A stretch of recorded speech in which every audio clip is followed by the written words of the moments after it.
Presentar a nuestra invitada del Hablemos Clara de hoy. Hoy recibimos a Cecilia de la Paz.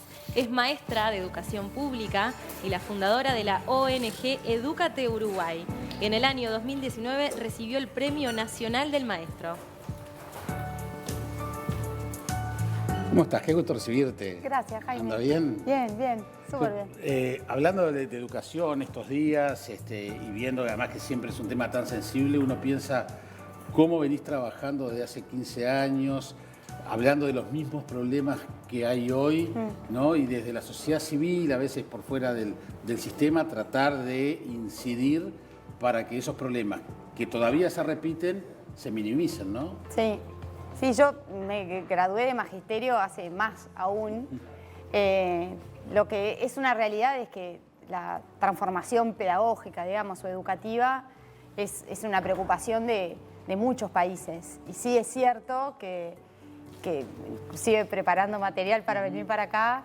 Es verdad que uno resucita algunos PowerPoints o algunas presentaciones o algunos caminos ya transitados aquí o en otros lados, y es cierto que las preguntas se mantienen. Hoy tenemos más información.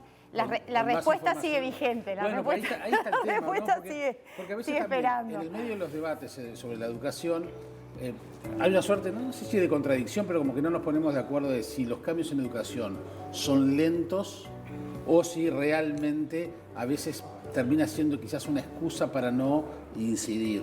Capaz que lo que hay que tener es paciencia y decir, bueno, está bien. No esperar a hacer la dieta del lunes, empezar a hacerla ya. Capaz que en una de esas empezás a modificar tus conductas. Sí, lo que pasa es que los planes, creo que Uruguay ya está muy evaluado y sobrevaluado cuáles son las dificultades que tenemos, cuáles son los problemas. Nos encantan los diagnósticos. Pero bueno, mi abuela decía mucho análisis genera parálisis, ¿no? Pero hay que pensar los planes en largo plazo, en mediano plazo, y que a medida que van pasando los años, y eso es un poco la razón por la cual la ONG fue gestada, es que mientras pensamos los cambios en política pública, mientras diseñamos, mientras decimos no puede ser esto o aquello, van pasando generaciones. Claro. Y cuando uno quiere acordar, pasaron 15 años. Y nosotros que tenemos hijos, ninguno estaría dispuesto a esperar toda la vida de nuestros hijos como para poder ofrecerles una educación que les permita tener una calidad de vida determinada, poder tener opciones de qué quiere vivir cuando sea grande. Entonces, la verdad que en mi caso me pregunto si yo no lo haría por un hijo mío, aquel que no tiene las mismas posibilidades que podría brindarle yo, cuáles son los caminos alternativos que tiene. Bueno, yo me he sentido con la responsabilidad de hacer algo al respecto. Fíjate, Cecilia, que si la ONG tiene 15 años, sí, seguramente aquellos primeros encuentros con aquellos primeros alumnos que tendrían 5, 6, 7, sí, 8 años, hoy son jóvenes que están quizás ya con familia formada o ingresando al mercado laboral. Es decir, si alguien no hubiera puesto foco o atención en ellos, no digo que le cambiaste la vida, pero capaz que seguramente incidiste en algo. Estoy pensando sobre todo en gente del interior, que fue donde estuvo el germen de tu ONG. No sabés qué hubiera pasado.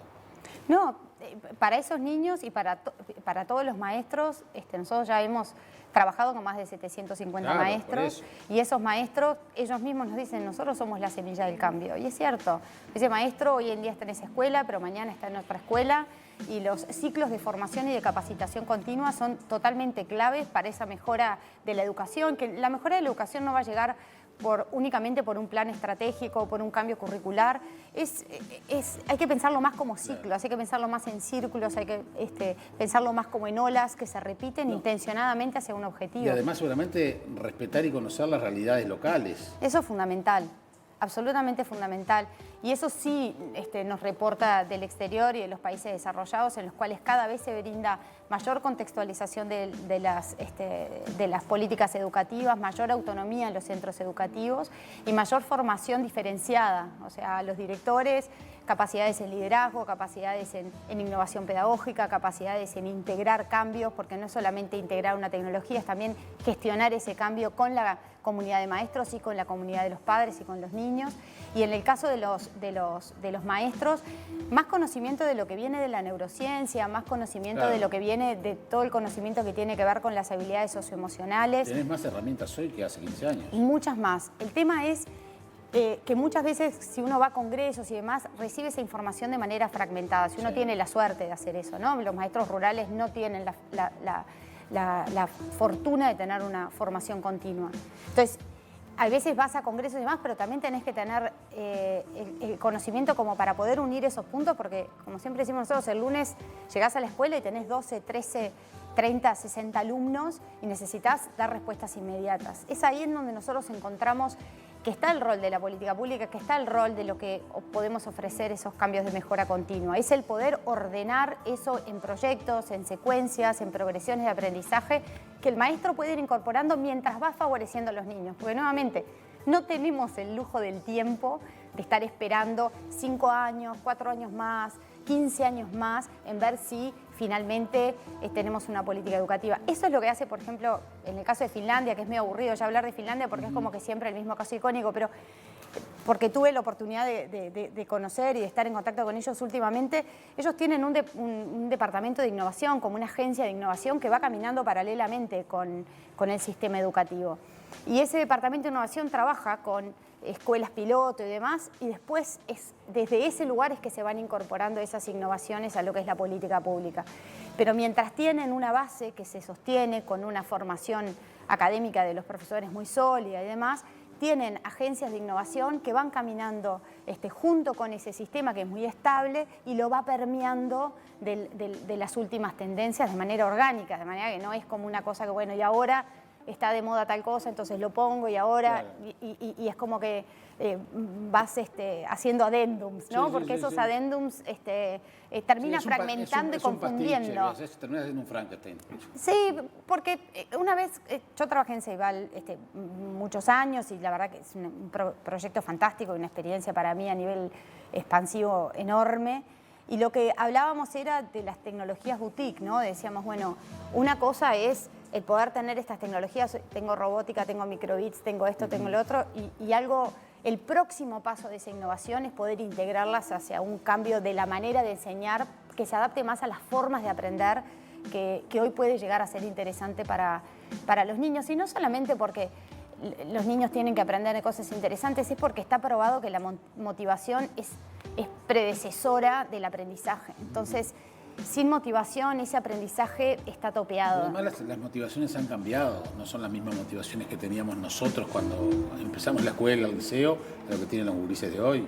Totalmente diferente. Yo creo que nosotros no teníamos ni el permiso de nadie te preguntaba. No, ¿para qué viniste? Te preguntan, hoy tampoco y seguramente tampoco. Yo me acuerdo encontrar en la casa de mi padre un cuadro que mi abuela lo tenía encuadrado que decía como que mi padre había terminado sexta escuela. Y decía como que, muy bien, has vuelto orgullosos a tus padres. Imagínate desde ese entonces hasta ahora, que por todo este conocimiento que se ha generado, claro. de que si está en conexión de cuál es tu interés, tu talento, tus formas de aprender, las capacidades que vos tengas se van a ver totalmente potenciadas, porque en realidad el objetivo no es solamente que aprendas hoy, es que seas un aprendiz para toda la vida. Y eso es porque, ya lo hemos hablado también varias veces, que las profesiones de hoy no van a ser las profesiones de mañana. Por ahí, familiares tuyos. Mi abuelo trabajó en Ferrosmalt desde que empezó su vida laboral hasta que terminó. Mi padre trabajó 30 años en el mismo lugar. Yo ya he cambiado de lugar, de país, de lugar, de espacio muchísimas veces. Y las próximas generaciones los van a hacer con mayor naturalidad. Entonces, ¿cuáles son los desafíos de Educate Uruguay hoy? Dos grandes. Hay uno que es, creo que el impacto de la prueba de concepto que hemos hecho de ir generando un ecosistema de cambio ha funcionado muy bien. Nosotros hoy en día estamos en 9 departamentos y hay 5 inspecciones departamentales que nos han pedido que el proyecto vaya hacia ahí. Por otro lado, hemos tenido eco internacionalmente, somos parte de ya 3 organizaciones de investigación continua de modelos de cambio y de impacto. Uno es Big Change, que está en Reino Unido, y otro es Caranga, que estudia sobre habilidades socioemocionales y el impacto de los aprendizajes. Pero lo que necesitamos a nivel local es la sostenibilidad de este proyecto y la escalabilidad a nivel de los recursos. O sea, verdaderamente poder traspasar lo que es un programa de una organización a que se pueda tomar como algo más transformativo de cómo una organización pequeña con determinado número de personas, con una innovación en la implementación costo efectiva, esto puede ser tomado para poder expandirlo y que pueda ser, te digo que el programa tal cual, pero poder decir la educación rural es una oportunidad de innovación educativa y nos puede dar mucha información y muchas satisfacciones de cuáles son, por dónde pueden venir esos cambios que la educación tanto está necesitando. Y eso va independiente de lo que se pueda generar a nivel de educación pública, ¿no? De las reformas, las administraciones que serán de un signo u otro. Hay un camino que es el del trabajo día a día. Sí, las banderas, la política va más allá de la política partidaria y eso también uno lo saca mucho del trabajo en comunidad. A nivel mundial las innovaciones ya se hacen en comunidad. La gente del software creo que ha mostrado muchísimo de las comunidades, cuál es el impacto que tiene. Las redes sociales han capitalizado esto de las comunidades también y la comunidad educativa es muy sólida. Es la organización pública más grande que tiene el Uruguay y cuando entregas algo que es de valor y es de relevancia para el lunes, para el martes, para el miércoles, el maestro está y responde. Nosotros tenemos entre un 85 y un 90% de participación en nuestros talleres. Estamos hablando de que son capacitaciones fuertes de todos los años. Cada 15 días hay un taller diferente y cada 6 meses hay como una presentación de caso de trabajo por parte de los maestros. O sea, no es una cosa que me entregan un par de herramientas y me relajo. O sea, verdaderamente tenés que estar comprometido. E inclusive en pandemia nosotros tenemos un modelo híbrido, hicimos un acuerdo con Microsoft en el 2019 para que el aislamiento geográfico no termine representando aislamiento intelectual y en plena pandemia teníamos 92% de participación continua y constante de todos estos maestros en más de 9 departamentos. Eso es muy importante. Es muy importante. Pero no solamente para decir esto funciona, sino para decir cuando hay algo que es relevante para los maestros, hay una respuesta que es diferente y hay un impacto totalmente directo en los niños. Por ejemplo, el proyecto Leer es un viaje nuestro. Lo que probamos con una investigación que hicimos con la ANI, con la Universidad Católica, es que a través de ese proyecto los niños leen 3 veces más que si ese proyecto no estuviera. Obviamente, junto con el proyecto tienen que venir los libros. Sí, sí. Todos, no sé cuánto fue la última vez que llevaste a un hijo tuyo a sacar un libro de una biblioteca pública. Claro. Yo no lo he hecho, por ejemplo. Y sin embargo, en otros países que hemos hecho la investigación, las bibliotecas públicas y los ecosistemas en donde los libros existen abundan. Por eso es un gran desafío y es estar atentos y bueno, ustedes nos están dando siempre herramientas muy modernas para por lo menos pensar y después de pensar accionar. Así que felicitaciones por todo lo que has hecho, bueno, Cecilia. Muchas gracias. El cambio es hacerlo. De eso se trata, ni más ni menos que eso. Sí. Gracias por venir. Gracias, Jaime.